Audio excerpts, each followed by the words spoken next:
বান্দরবানের রিজার্ভ ফরেস্টের গহীনে অবারিত সুউচ্চ সবুজে মোড়ানো পাহাড়ে ঘেরা রথিচন্দ্র পাড়া থেকে সবাইকে আরেকবারের মতো স্বাগতম। বান্দরবান, যা পাহাড় প্রেমীদের কাছে একটি আবেগ ও ভালোবাসার নাম। অপার সৌন্দর্যে ভরপুর এ জেলার আনাচে কানাচে লুকিয়ে আছে অজানা সব গল্প, অদেখা সকল সৌন্দর্য। এখানকার মানুষের জীবন সংগ্রাম নিয়ে আপনাদের যেন কৌতূহলের শেষ নেই। কিন্তু এই পাহাড়ের সৌন্দর্যের আড়ালেই লুকিয়ে আছে পাহাড়ি এই মানুষগুলোর নীরব জীবন সংগ্রামের গল্প। অনেকেরই মনে প্রশ্ন জাগে যে কেউ কি চাইলে পাহাড়ে ঘর বানাতে পারবে? আবার অনেকেই প্রশ্ন করেন পাহাড়িরা অসুস্থ হলে চিকিৎসা পায় কিভাবে? পাহাড়ে তাদের কোন কোন সমস্যার সম্মুখীন হতে হয়? পাহাড়ি এই সকল বিষয়ের উত্তর দেওয়ার চেষ্টা করব আজকের এই ভিডিওর মাধ্যমে। তাহলে চলুন শুরু করা যাক আমাদের আজকের ভিডিও।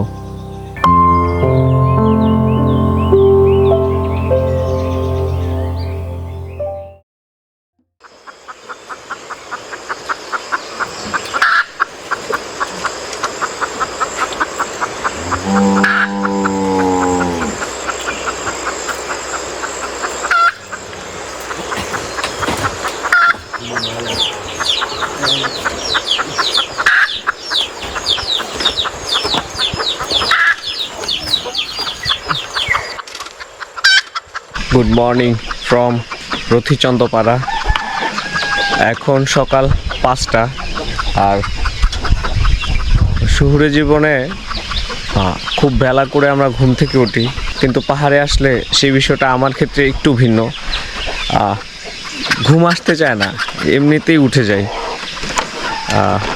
রথিচন্দ্র পাড়ার আশেপাশটা সকালের ফ্রেশ আবহাওয়া, বুক ভরে নিঃশ্বাস নেওয়ার যে ব্যাপারটা, সেটা আমি খুব ভালোভাবে ফিল করতে পারি। এত সকালে পাড়াতে ওঠার কারণ আমার গ্রুপে সবাই কিন্তু ঘুমিয়ে আছে।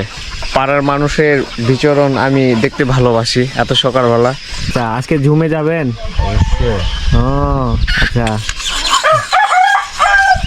এই হচ্ছে এই পাড়ার আশেপাশটা। আমি আপনাদের এই পাড়ার একটা এরিয়াল ভিউ দেখাবো কিছুক্ষণ পরে। বান্দরবানের গহীনে পাহাড়ি এক ত্রিপুরা অধ্যাসিত পাড়া থেকে সবাইকে শুভ সকাল। মোট 9টি পরিবার নিয়ে গঠিত এই পাড়াটির নাম রথিচন্দ্র পাড়া। এ পাড়ার সবাই ত্রিপুরা জনগোষ্ঠীর লোকজন, যারা কিনা সবাই তাদের নিজস্ব ত্রিপুরা ভাষায় কথা বলে। ছোট্ট এই পাড়াটি অসম্ভব সুন্দর একটি পাড়া। পাড়ার একপাশে ঝিরি রয়েছে, যেখান থেকে পাড়ার মানুষজন খুব সকালে পানি সংগ্রহ করে থাকে। পাড়ার চারিপাশে সুউচ্চ পাহাড় বেষ্টিত চারপাশ। পাহাড়ি এই লোকজনদের কৃষ্টি কালচার বা চলাফেরা আমাদের থেকে অনেকটাই আলাদা। তাই দয়া করে তাদের দেখে ইঙ্গিতপূর্ণ বাজে মন্তব্য কিংবা অশ্লীল আচরণ করা থেকে বিরত থাকুন। এই যে পাড়ার একজন দাদা। দাদা, কি নাম আপনার? হ্যাঁ, নকুচন্দ্র। নকুচন্দ্র।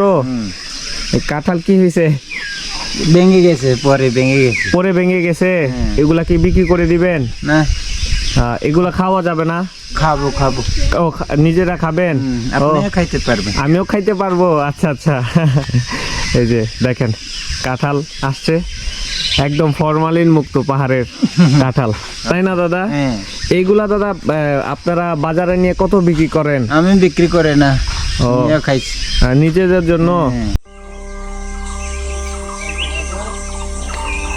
আমরা এই যে রথিচন্দ্র পাড়ার পাশে এই যে আম গাছগুলা দেখতে আসলাম সকালবেলা। দেলোয়ার ভাই, কি অবস্থা বলেন তো? শুভ সকাল, আসসালামু আলাইকুম। আমাদের প্রিয় ভিউয়ার্স, দেখেন এখানে অনেক বিশাল বড় একটা আম বাগান। আম বাগানের ভিতরে এই আম গাছটা আমাদের একটু বেশি নজর কাড়লো। এত পরিমাণে আম ধরছে, সুবহানাল্লাহ। একদম আমের মানে ওজনে গাছটা ডাল ঝুঁকে পড়ছে, এবং ওইখানে প্রচুর আম, এইদিকেও প্রচুর আম, এবং একটা পাকা আম এইমাত্র পড়লো। সংগ্রহ করলাম। আর এইদিকে প্রচুর পরিমাণে আম গাছ আছে, ওই যে আম গাছ, প্রচুর পরিমাণে আম গাছ, মানে এটা বাগান, ফলের বাগান। ওই যে কাঁঠাল গাছ, এবং খুব মজার বিষয়, সকালবেলা আমাদের একজন আসছিল আম বাগান দেখার জন্য, তো হঠাৎ করে পাড়ার একজন বলতেছে যে আপনারা কি কাঁঠাল খাবেন কিনা। পরে বলে যে হ্যাঁ খাবো। পরে আমাদের জন্য 2টা গাছ পাকা কাঁঠাল সংগ্রহ করা হয়েছে বাগান থেকে। হ্যাঁ, এই যে এই গাছটা থেকে ভিউয়ার্স, এই যে এই গাছটা থেকে এখানে অনেক কাঁঠাল গাছ আছে, পাশাপাশি এই যে দেখেন আম গাছ, এই যে প্রচুর আম গাছ, প্রচুর আম, মানে এগুলা মানে এত পরিমাণের আম, মানে পাতা দেখা যাচ্ছে না এমন অবস্থা। তাছাড়া এই যে এদিকে আরো আছে, এই যে এই পাশটা, এই যে অভাব নেই, এই পুরা চারিপাশে হচ্ছে আম গাছ, কাঁঠাল গাছ, তেঁতুল গাছ আছে এই যে একটা। আর এই যে আমরা রাতে এই ঘরটাতে ছিলাম, এটা হচ্ছে রতিচন্দ্র কারবারির ঘর। ওকে, প্রচুর আর এই পাড়ায় প্রচুর পরিমাণে গবাদি পশু আছে, হাঁস মুরগি, শুকর টুকর এগুলো আছে, পানিরও ব্যবস্থা আছে, যদিও এই পাড়ার নিচে হচ্ছে ঝিরিটা।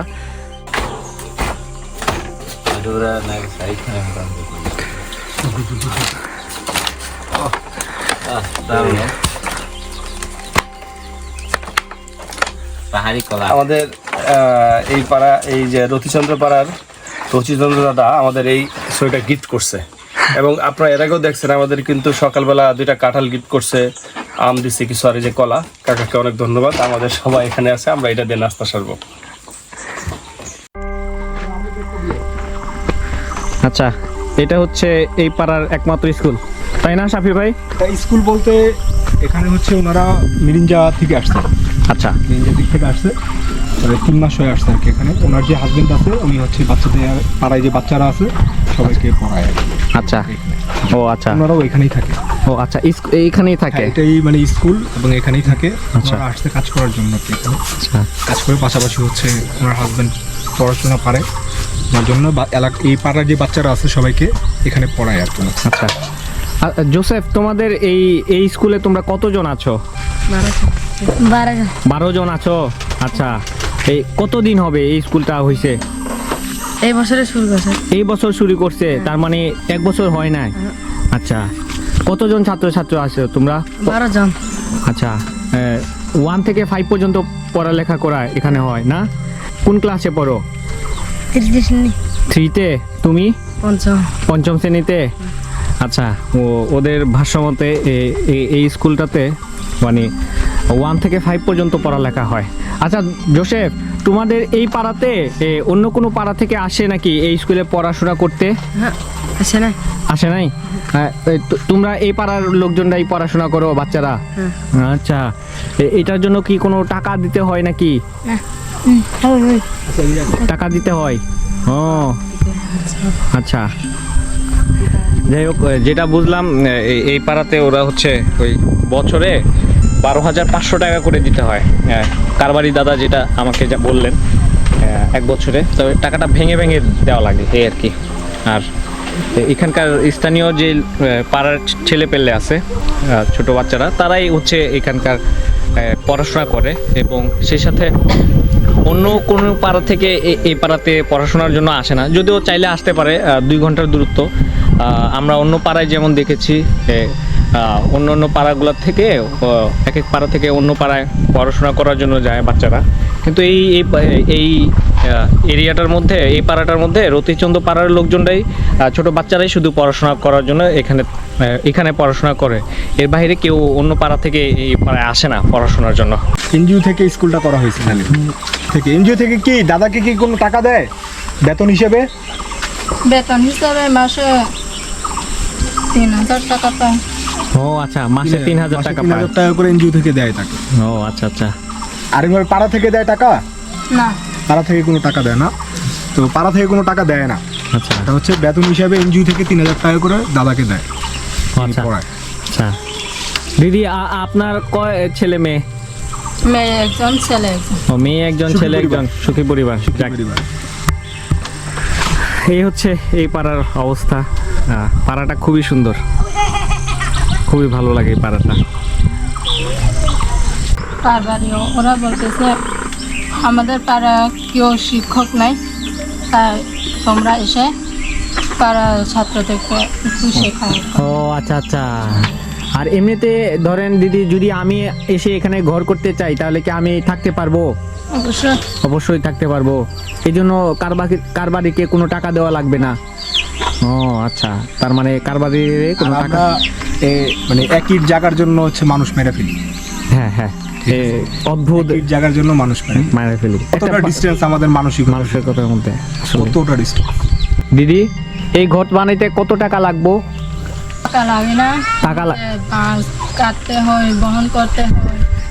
ও যখন একা পারে না তখন লোককে কিছু টাকা দিয়ে বানতে হয়, ও আচ্ছা আচ্ছা, লেবার হিসাবে নিয়ে বানায়। লেবার হিসেবে লেবার হিসেবে। তার মানে সাহায্য যারা করবে তাদেরকে হচ্ছে একটা টাকা দেয়। আচ্ছা, আর এমনি বাঁশ কেনা লাগে না? এগুলো কিছু কেনা না, এগুলো সব জঙ্গল থেকে নেয়, বন থেকে নিয়ে আসে, বাঁশ কেটে, বাঁশ জঙ্গল যেটা আছে, বাঁশ জঙ্গল থেকে বাঁশ নিয়ে আসে। আচ্ছা, কিন্তু দেখা যায় একা একা পক্ষে তো সম্ভব না। সম্ভব না, তখন হ্যাঁ। দেখা যায় আরো 2-3 জন পাড়া থেকে নিয়ে নিল অথবা পাশের পাড়া থেকে নিয়ে নিল যে আমার একটু হেল্প করো, তাকে টাকা দিতে হয়। পাহাড়ের এই ঘরগুলো দেখতে আমার কাছে বেশ ভালোই লাগে। জানি না আপনাদের কাছে কেমন লাগে, কিন্তু আমার কাছে খুব ভালো লাগে। কারণ পাহাড়ে আসলে এইসব ঝুমঘরই তো আমরা থাকি, এইসব পাড়ার কারবারির ঘর বা পাড়ার লোকজন, অন্য লোকজনদের ঘরে তো আমরা উঠি, তো ভালোই লাগে। একটা প্রাকৃতিক একটা ভাবে ওনারা বানায়, খুবই ভালো লাগে। আমরা আপনাদের এই পাড়াটাকে পুরোপুরি ঘুরিয়ে দেখাচ্ছি। এই পাশে আরেকটা ঘর আছে, এই দেখেন। এটা বড় দাদার ঘর, হ্যাঁ, এটা হচ্ছে ওনার বড় ছেলের ঘর। আচ্ছা আচ্ছা, ওই রথিচন্দ্র কারবারির বড় ছেলের ঘর। ও আচ্ছা আচ্ছা, গতকালকে রাতে গেছিল না বড় দাদা? হ্যাঁ হ্যাঁ, আচ্ছা ঠিক আছে, চলেন সাফি ভাই আমরা একটু সামনের দিকে। কাঠের ঘর বলে আর কি, এগুলোকে কাঠ দিয়ে বানায়, সম্পূর্ণ গাছ আর কাঠ, অনেক মজবুত হয় আর কি। পাহাড়ের সবচেয়ে মজবুত ঘর হলো এগুলো। ও আচ্ছা আচ্ছা, গাছ, মোটা মোটা গাছ দিয়ে, পিলার আমরা সব যেরকম করি না, গাছ দিয়ে করতে হয়। ও আচ্ছা।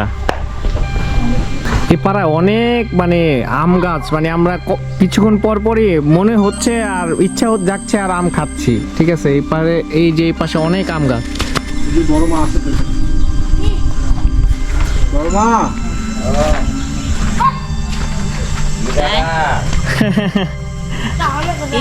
এই ঘুরতেছি পাড়া, মানুষকে দেখাচ্ছি, সবাইকে দেখাচ্ছি। ভালো আছেন? এটা কার ঘর সাবি ভাই, জিজ্ঞেস করেন তো। এটা আপনার কোন ছেলের ঘর? ভাই মেজো নাকি মেজো? ওটা তো বড় দাদার ঘর না, এটা নাকি মেজো? পরেরটা কার? একটা ঘুরি। এটা কার ঘর? মেজো, মেজো। মেজো ছেলের ঘর। এই পাড়ার সামনে আর ওই যে আরো কয়েকটা ঘর আছে, যদি এখানে কেউ থাকে না ওইভাবে। এই ঘরের বড় মেজো দাদার ঘরের এই আরো দুইটা ঘর এখানে আর কি ওনাদের।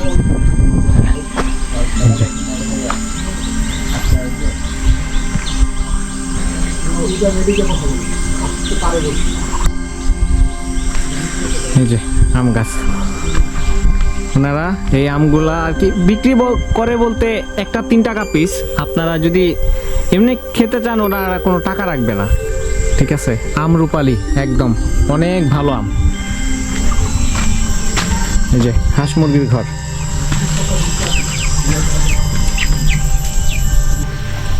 শাফি ভাই, এই জায়গাটা একটা জিনিস লক্ষ্য করেছেন কিনা জানি না, এই পাড়াতে কোনো টয়লেট নেই, তাই না? টয়লেটের কোনো ব্যবস্থা নেই। আর অনেকে আপনারা জানতে চান আমার কাছে যে ভাইয়া, এই যে নাসাই হোম যে গিয়েছেন বা বান্দরবানে যে আপনারা এত গহীনে গহীনে যান, আপনারা টয়লেট করেন কোথায়? সাফি ভাই, এটার উত্তর আপনিই দিয়ে দেন, বলেন। টয়লেটগুলো আবিষ্কারের আগে পুরো পৃথিবীর মানুষ যেভাবে করতে ওইভাবেই করতে হয়, মানে প্রাকৃতিকভাবেই করতে হয়, এটা প্রকৃতির মাঝেই করতে হয়। আচ্ছা আচ্ছা, তো এই ক্ষেত্রে দেখা যায় যে আমরা অথবা পাহাড়িরা যারা আছে তারা হচ্ছে সবসময় একটু জঙ্গলের ভিতরে, যেমন সাপোজ ওই জঙ্গল দেখতেছি আমরা, ওই জঙ্গলের ভিতরে সকালবেলা গিয়ে তার এই কাজটা সারতে হয়। এবং এক্ষেত্রে একটা জিনিস লক্ষ্য রাখতে হয়, এটা যেন ঝিরির আশেপাশে না হয়। কারণ এই যে আমাদের এই যে এই মলগুলো যদি ঝিরিতে যায়, তখন এটা, যেমন ঝিরিটা হচ্ছে এই পাশে, ঠিক আছে, এই ঢালটা তো হচ্ছে ঝিরি, তো এই ঢালে ঝিরি সবাই হচ্ছে এই ঢালটার ভিতরে, এই জঙ্গলের এই জায়গাটার ভিতরে এই কাজগুলো করে, আচ্ছা যাতে এই ময়লাগুলা যাতে বৃষ্টির কারণে হোক, যেভাবে হোক, ঝিরিতে গিয়ে যাতে না পড়ে। আচ্ছা আচ্ছা এটাতে মানে আমি এরকম অনেকবার শুনেছি যে অনেক পাড়ার মানুষ এরকম টুরিস্টরা এসে এইভাবে এই কাজগুলো করাতে অনেক পাড়ার মানুষ অনেকে আছে বুঝে না, ডায়রিয়া এই হয়েছে। পাশে- এই পাশে করে ফেলছে, তখন তো আচ্ছা। এটা তো ঝিরিতে চলে গেছে, এটা তো অনেক খারাপ, ঠিক আছে। আচ্ছা। এটা কিন্তু পাহাড়ে যে আমরা যে আসছি কত কষ্ট করে আসতে হয়েছে, হ্যাঁ, হ্যাঁ। তো এই ডায়রিয়া যখন হয়ে যায় এটা অনেক তো মানুষকে দুর্বল করে ফেলে। তো একটা মানুষের পক্ষে সম্ভব হয় না যে একজনকে হেল্প করে কাঁধে করে নিয়ে যাবে হাসপাতালে, অথবা সে নিজে পায়ে হেঁটে যাবে, এই শক্তিটাও থাকে না। পাহাড়ে তো অনেক অনেক মানে এনার্জি লাগে যাওয়ার জন্য। তো ডায়রিয়াটা অনেক ক্ষতিকর। আর এখানে কোনো ফার্মেসিও নাই যে আমি অসুস্থ হইলাম, ওষুধ নিয়ে আসলাম, খাইলাম, ঠিক হয়ে গেলাম। হ্যাঁ একটা স্যালাইনও পাওয়া যায় না, একটা ট্যাবলেটও পাওয়া যায় না, আচ্ছা মানে একটা ব্যথার ট্যাবলেটও পাবেন না এখানে, একটা নাপা ট্যাবলেটও পাবেন না। তো যারাই আমরা পাহাড়ে ঘুরতে আসবো এই জিনিসগুলো একটু খেয়াল রাখবো, যাতে আমরা আসলে যাতে আমরা যাই করি, মলত্যাগ করি, এটা যাতে এমন একটা জায়গায় করি এটা যাতে ঝিরির সাথে কানেক্ট না হয়, বৃষ্টি হলেও যাতে জঙ্গলের দিকে যায়। আচ্ছা আচ্ছা এটা অনেকেই করে, পাহাড়ে আসলে অনেকে ঘুরতে আসে বুঝে না, আসলে না বুঝেই করে, বুঝলে এটা করতো না। অথবা অনেকে আছে দেখি যে মানে পপুলার যে টুরিস্ট স্পটগুলো আছে, ওরা দেখা যায় ঘুরতে যাচ্ছে এই ঝিরির পাশেই কাজ ছেড়ে দিছে, ঝিরি থেকে পানি নিয়ে ধুইতে আছে দেখি আবার হাত। এগুলো আসলে অনেক ক্ষতি করে পাহাড়িদের, আমাদের যারা আদিবাসী আছে, যারা বসবাস করে এখানে, সবারই অনেক ক্ষতি করে এটা। আচ্ছা বিভিন্ন রোগ এখানে, মানে আমরা তো দেখা যায় একটা ছোট্ট একটা রোগ হলেও সমস্যা হয় না, বাট এখানে ছোট্ট একটা রোগী অনেক বড়।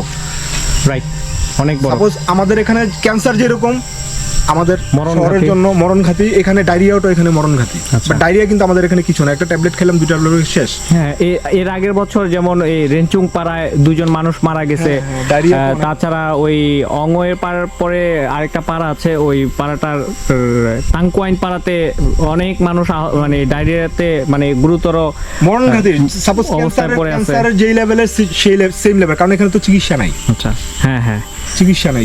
বাট একটা যদি অ্যামোডিস, ডম্পিরিডন যেগুলোকে বলে, এগুলো যদি থাকতো তাহলে কিন্তু মানুষটা মারা যেত না। মারা যাইতো না। রাইট।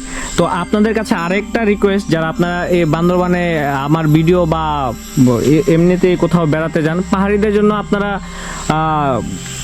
medicine মেডিসিন নিয়ে আসতে পারলে ওনারা অনেক খুশি হবে, মানে অনেক মানুষের প্রাণ বেঁচে যাবে। ধরেন আপনি নর্মাল কিছু ওষুধ নিয়ে আসেন না, যেমন ব্যথার ওষুধ বা কোথাও ছিঁড়ে ফেটে গেলে ওইটার ওষুধ, ডায়রিয়ার ওষুধ, গ্যাস্ট্রিকের ওষুধ, এগুলো আসলে জ্বরের ওষুধ, এগুলা মানে এই খুব জিনিসগুলো দরকার। খুবই ইম্পর্টেন্ট একটা জিনিস। আসলে আমি যদি একদম মানে বেসিক জিনিসগুলা, বিশেষ করে ডায়রিয়া, স্যালাইন কিছু নিয়ে আসলাম, কীভাবে খাইতে হয় তাদেরকে একটু আমরা যারা করি আর কি, আমরা টুকিটাকি নিয়ে আসলে বইলা দিই যে তুমি হচ্ছে যদি পেট খারাপ হয় তাহলে হচ্ছে যে অ্যামোডিস নিয়ে আসি আমি সাধারণত, যে এটা খাবা, একটা পরিমাণ বলে দিই। বাচ্চাদের ক্ষেত্রে যাতে ছোট্ট করে অল্প একটু ভেঙে দেয়, এটা বলে দিই, মানে একটু জাস্ট এই একদম যাতে বিনা চিকিৎসা যাতে কেউ মারা না যায় আর কি, প্রাথমিক চিকিৎসার জন্য। প্রাথমিক চিকিৎসাটা যাতে তারা পায়, আমরা সেটা। চেষ্টা করি এটা। স্যালাইন দেই, স্যালাইনটা কি নিয়মে হচ্ছে গুলায় খাবে এটা বুঝাই দিই তাদেরকে।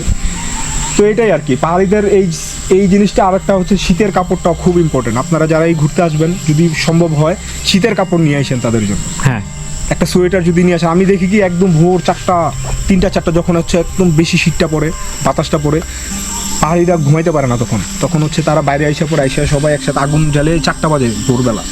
আমি অনেক দেখছি এটা, ভোর 4টা বাজে আগুন জ্বালায়, কি করতে সবাই একসাথে আগুন হয়ে যাচ্ছে তখন।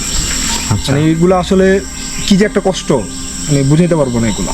একটা সোয়েটার মানে খুব অনেকেই বলে আমাকে, দাদা আমাকে একটা শীতের কাপড় দিয়েন, অনেকেই বলে।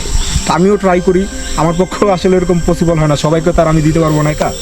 যারা আপনারা একটু গহীনের দিকে ঘুরতে আসেন অথবা ঘুরতে পছন্দ করেন, পাহাড়ের দিকে আসেন, আনাটা অবশ্য অনেক কষ্ট, একটা কাপড় নিয়ে আসাও অনেক কিছু এখানে। 100 গ্রাম ওয়েটও, আমরা যারা সমতল থেকে আসি আমাদের জন্য 100 গ্রাম ওয়েটও অনেক কিছু এখানে পাহাড়ে। রাইট। তো চেষ্টা করবেন একটা হোক 2টা হোক, যখন একটু গহীনের দিকে ঢুকবেন তাদের জন্য কিছু একটা নিয়ে আসার জন্য। আপনারা অনেকেই জানতে চান যে আপনারা পাহাড়ে গেলে টয়লেট কোথায় করেন বা আমরা টয়লেট কোথায় করি। পাহাড়ে এই সুযোগ সুবিধা পাবেন না। বান্দরবানের গহীনে এত ভালো মানে বাথরুম হয় না, ঠিক আছে। প্রকৃতির ডাকে সাড়া দিতে হলে আপনাকে প্রকৃতির কাছেই চলে যেতে হবে, অর্থাৎ মানে জঙ্গলের ভিতরে চলে যেতে হবে, বাকিটা বুঝে নেন। ঝিরিটা হচ্ছে পানির উৎস এই পাড়ার একমাত্র, এই অনেক নিচে কিন্তু ঝিরিটা, এখান থেকে দেখা যায় না, অনেক নিচে, অনেক হ্যাঁ অনেক গভীর, মানে অনেকটা ঢাল নেমে গেছে। অনেক গভীরে ঝিরিটা, ওখান থেকে পানি সংগ্রহ করে সাধারণত। আচ্ছা। আর এটা হচ্ছে গিয়ে মানে লাকড়ি স্টোর করে রাখে আর কি। এই সময়টা তো হচ্ছে বর্ষাকালে দেখা যায় ভিজা থাকে সবকিছু, ওরা ইনস্ট্যান্ট একটা ছাঁটাই করে যে আগুনের কাজটা করবে এটা হয় না। আচ্ছা এই সাফি ভাই, সময়টার জন্য হচ্ছে তারা হচ্ছে এটা স্টোরটা করে রাখে। আচ্ছা আরেকটা জিনিস জানার, যে বর্ষাকালটা পাহাড়ে কখন, অনেকে হয়তো বা জানবে না, বলে দেন একটু। বর্ষা জুন থেকে শুরু হয়, সেপ্টেম্বর অক্টোবর পর্যন্ত পানি আসে আর কি ভালোই। আচ্ছা, June July August September October পর্যন্ত অক্টোবর থাকে। পর্যন্ত পানি থাকে। আচ্ছা, তারপরে আচ্ছা। অক্টোবরের শুরু পর্যন্ত, তারপরে আর পানি থাকে না। আচ্ছা, তারা এই জন্য এইভাবে স্টোর করে রাখে না স্টোর লাকড়ি? করে রাখে লাকড়ির আচ্ছা, জন্য। আচ্ছা। আর পানিটা হচ্ছে অনেক নিচে, অনেক কষ্ট হয়। তো আমি হচ্ছে এই ভিডিওর মাধ্যমে ধন্যবাদ জানাই হিমু ভাইকে। এই পাড়াবাসী থেকে একটা আবদার ছিল হিমু ভাইয়ের কাছে যে তাদের যাতে একটা পানির একটা ব্যবস্থা করে দেওয়া হয়। তো হিমু ভাই হচ্ছে নিজ উদ্যোগে এই যে পানির ট্যাঙ্কি করে দিছে এখানে, পাশাপাশি হচ্ছে একটা আমরা কি বলি ওয়াটার পাম্প যেগুলো আছে, পাম্পের ব্যবস্থা করে দিতেছে, জেনারেটরে চলবে, তেলের মাধ্যমে চলবে, মানে নিচ থেকে পানিটা এখানে আসবে, যাতে পাড়ার মানুষ আর কষ্ট করে অনেক নিচে না যাওয়া লাগে, তাই তো? কষ্ট হয় অনেক, মানে বুঝাতে পারবো না। মানে পানি নিয়ে আসা, একটা বোঝা নিয়ে আসা, মানে আমার একা উঠতেই অনেক কষ্ট হয়ে যায়। আচ্ছা। আর এই পানি ভরে ভরে নিয়ে আসা অনেক কষ্ট হয়। আর হিমু ভাই হচ্ছে এটা উদ্যোগটা নিছে, এরকম মানে খুবই আমি মহৎ উদ্যোগ আসলে হিমু ভাইকে, মানে সবার পক্ষ থেকে, মানে এই জিনিসটা আমার অনেক ভালো লাগে। আমারও ভালো লাগে। পাড়াতে গেলে যে কারো যদি কোনো সমস্যা থাকে, হিমু ভাই কখনো, অথবা হিমু ভাইকে যদি বলে যে আমার এটা লাগবে, কখনো উনি চেষ্টা করে সবসময়। হ্যাঁ, হ্যাঁ, এই জিনিসটা সাধ্যমতো চেষ্টা করে। হিমু ভাইকে আমার পক্ষ থেকেও ধন্যবাদ, এবং আমার সাবস্ক্রাইবার যারা দেখছেন তাদের সকলের পক্ষ থেকে আসলেই ধন্যবাদ, একদম মন থেকে স্যালুট হিমু ভাইকে। এটা সব এই পাড়াতে, অন্যান্য পাড়াগুলোতে কি হয়, একটু ঝিরি উপরে থাকে, ওরা হচ্ছে সহজে একটা পাইপ দিয়ে নিয়ে আসে পানি। বাট এই পাড়ার ক্ষেত্রে এটা সম্ভব না, কারণ আচ্ছা। এর ঝিরি হচ্ছে অনেক গভীরে, হ্যাঁ, উঁচায় কোনো ঝিরি নাই। আর বৃষ্টির সময় তো যাওয়াটাও একটা হ্যাঁ, বৃষ্টির সময় অনেক রিস্ক হয়ে যায়, সমস্যা, রিক্সের একটা ব্যাপার। আর তাছাড়া ওনারা তো পানির ইয়েটা নিয়ে মাথায় করে আসে, অনেক রিক্সে। অনেক রিস্ক হয়ে যায়, অনেক ছোট ছোট বাচ্চারাও পানি আনতে হয়, কারণ একা পক্ষে আসলে একজন মানুষের পক্ষে পসিবল না তার ফ্যামিলির জন্য সম্পূর্ণ পানি নিয়ে আসে। আচ্ছা, আচ্ছা। সবাই মিলে মিশে পানি আনে আর কি। তো অনেক কষ্ট হয়, ছোট ছোট বাচ্চারা অনেক কষ্ট হয় পানির জন্য। আর পাহাড়ে যারা আসবেন দয়া করে পানি অপচয় করবেন না। হ্যাঁ, পানি অপচয়, আর যে একটু আগে যেটা বললাম যে ময়লা করার জন্য, মলমূত্র যেখানে সেখানে না করার জন্য, কারণ এটা যদি করেন, এটা এই পানিটাই কিন্তু তারা খায়। এই ঝিরি যেটা আছে, আপনি আইসা করে ফেলেন, করে হয়তো চলে গেলেন ঢাকা, বাট এই পানিটা হচ্ছে আস্তে আস্তে আস্তে আস্তে যত নিচে যাবে, এই প্রত্যেকটা পাড়া, মানে সাধারণত পাড়াগুলো হয় কিন্তু পানির উৎসর দিকে, হ্যাঁ, কোনো একটা ঝিরি ধরে সেখানে পাড়া হয়, হয়তো একটু আশেপাশে, একটু উপরে, রাইট। সাইডে। তো এই পানিটাই কিন্তু একদম যাইতে হচ্ছে একদম সামনে কোনো একটা পাড়ায় খাবে, বা তার কোনো পাড়ার মানুষ পাড়া, তারপর খেয়ে ফেলবে। তো আপনি একটা জায়গায় একটা কাজ করছেন, এটার জন্য মানে 10টা 15টা 20টা পাড়ার লোকের সাফার করতে হচ্ছে এই জিনিসটা। আচ্ছা। তো এই ক্ষেত্রে সবাই সচেতন হবেন যাতে এই ধরনের সমস্যাগুলো তাদের পড়তে না হয়। তো এই আর কি বলা, একটু সাবধানতা অবলম্বন। আমরা ঘুরতে আসি প্রকৃতির মাঝে, বাট আমাদের জন্য যাতে, যারা আদিবাসী আছে তাদের যাতে কোনো ক্ষতি না হয়, হ্যাঁ, এই জিনিসগুলো একটু দেখা আর কি। এই যে দেখুন, ওনারা এই ঘরটার নিচে একটা জায়গা থাকে এই ওই শুকনা কাঠ রাখার জন্য, যাতে বৃষ্টিতে ভিজে না যায়, এবং এটাই তারা সারা বছর এখান থেকে আর কি লাকড়ি সংগ্রহ করে, এখান থেকে ইউজ করে। যেমন এখন বৃষ্টির সিজন, জুন জুলাই আগস্ট এই 3 মাস হচ্ছে বৃষ্টি থাকবে, তখন এই কাঠগুলা এভাবেই এখানেই রাখা হয় যাতে শুকনা থাকে, এবং ঘরেও রাখে না, কারণ স্পেসটা অনেক বেশি পড়ে যায় আর কি।